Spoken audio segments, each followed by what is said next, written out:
देखो मैंने बताया कि मैं इंपोर्टेंट क्वेश्चंस की लिस्ट करा रहा हूँ, यानी कि ऐसे क्वेश्चन जो परीक्षा की दृष्टि से बहुत ही ज्यादा इंपॉर्टेंट है, ठीक है ना। ये भी उनमें से एक क्वेश्चन है।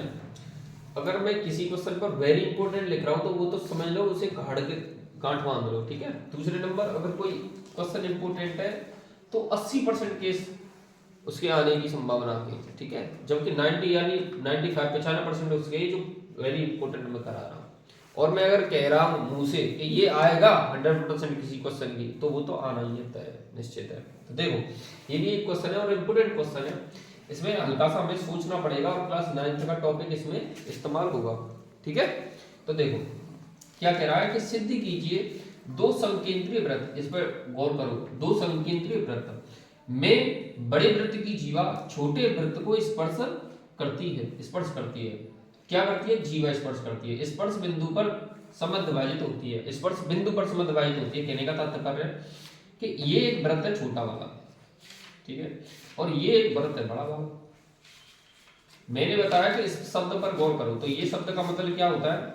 इस शब्द का मतलब होता है संकेंद्रीय का मतलब होता है ऐसे दो वृत्त जिनके केंद्र एक ही हो।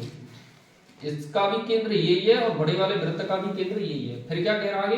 बड़े वृत्त की जीवा, तो जीवा, बड़े वृत्त की जीवा कहीं पर भी बना सकते हैं, ऐसे ऐसे किधर भी बना सकते हैं। पर्दी से पर्दी तक की दूरी होती है जीवा, लेकिन वो सेंटर से होकर नहीं जाए। दूसरे नंबर, जो छोटे वृत्त को स्पर्श करती है, हाँ छोटे वृत्त को स्पर्श करनी चाहिए जीवा, ऐसी खींचनी हमें जो छोटे वृत्त को स्पर्श करके जाए। फिर क्या कह रहा है?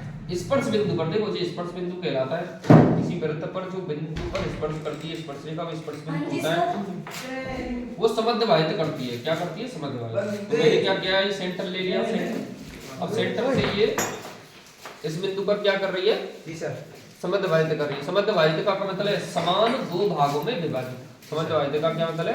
समान दो भागों में विभाजित। अब देखो ये मैंने वृत्त का केंद्र O मान लिया, ये कोई बिंदु A मान लिया और ये कोई बिंदु B मान लिया। इधर से ये मिला दिया और इधर से ये मिला दिया। अच्छा, वृत्त के केंद्र से परिधि तक की दूरी क्या कहलाती है? त्रिज्या। वृत्त के केंद्र से परिधि तक की दूरी त्रिज्या कहलाती है। अब ये बड़े वृत्त की तो त्रिज्या है, बोलो भाई। अब ये बड़े वृत्त की त्रिज्या तो मैं इसे बड़ी नहीं लिख दूं सीधा, ठीक है नहीं? ये यहां से यहां तक जा रहा है तो ये छोटे वृत्त की त्रिज्या है।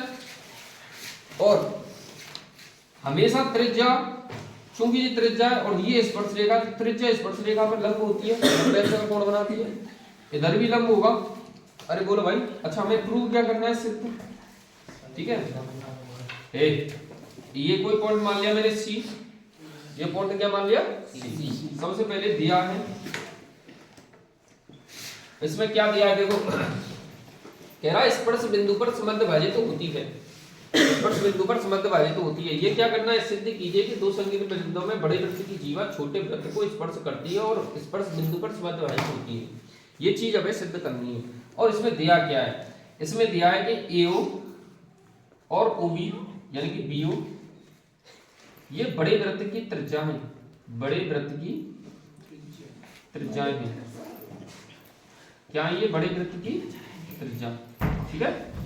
चलो सिद्ध करना है हमें, सिद्ध करना है। क्या सिद्ध करना है? कि AC बराबर BC यानी कि समद्विभाजित करती है, समान दो भागों में विभाजित करती है, ये जो त्रिज्या है, ठीक है भाई। तो देखो उत्पत्ति लिख लो या इसे उत्पत्ति भी लिख सकते हैं। अगर मैं क्या करूं, ये जो त्रिभुज है और ये त्रिभुज दोनों को सर्वांगसम सिद्ध कर दूं, क्लास 9 का टॉपिक है। इस त्रिभुज को और इस त्रिभुज को क्या कर दूं? सर्वांगसम सिद्ध कर दूं, तो इसके बराबर फिर ये आ जाएगा। हम इसे आसानी से ले सकते हैं CP से corresponding property of congruent triangle करके। तो देखो सबसे पहले त्रिभुज ACO में, ACO वह त्रिभुज OCD या ऐसे कह दो BCO में, ये D है, क्या ये? ठीक है। तो सबसे पहले मैं बात करूंगा कोण C बराबर कोण C प्रत्येक 90 है। ये क्या है? प्रत्येक 90, ठीक है। दूसरे नंबर CO बराबर CO, या तो लिख दो त्रिज्या या फिर कॉमन ओवेनिस्ट भी लिख सकते हैं इसे। कॉमन की हिंदी क्या होती है? ओवेनिस्ट, ठीक है, दूसरी चीज बराबर। और तीसरी क्या है, AO बराबर BO, या तो दिया है लिख सकते हैं या केवल लिख सकते हैं त्रिज्या लिया है, ठीक है।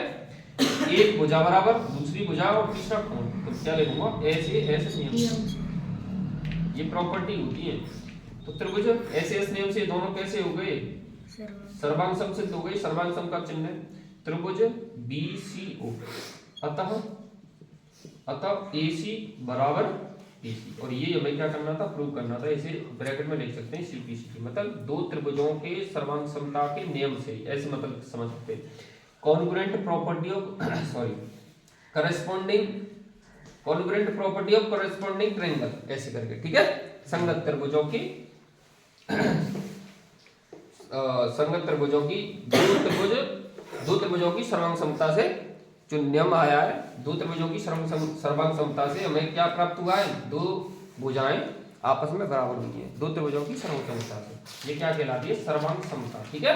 ये सर्वांग सम का चिन्ह है, ठीक है। और ये आपका क्या हो गया, सिद्ध हो गया। यही हमें सिद्ध करना था, ठीक है। उतार ले